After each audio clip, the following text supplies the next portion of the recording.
Temperaturat e larta, ndryshimet në regjimin ushqimor dhe udhëtimet e verës mund të ndikojnë në funksionimin normal të mëlçisë. Mjekja gastroepatologe reologjika thekson se stina e verës shoqërohet me disa faktorë që mund të ndikojnë negativisht në shëndetin e mëlçisë. Faktor kryesor që ndikojnë negativisht në shëndetin e mëlçisë gjatë stinës së verës është më tepër mënyra e jona jetesës, regjimi jo i shnetshëm i jetesës, abuzimi me dietën, abuzimi me alkoolin, abuzimi me pjetën energjike.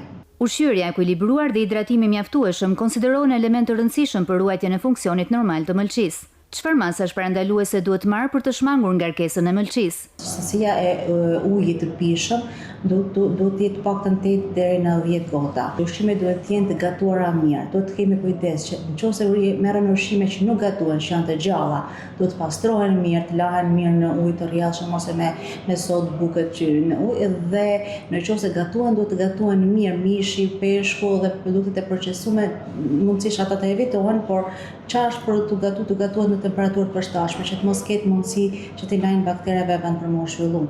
Kujdesi ndaj ushqimit, konsumimi mjaftueshëm i lëngjeve dhe shmangja e faktorëve të rrezikut ndihmojnë në ruajtjen e shëndetit të mëlçisë gjatë verës.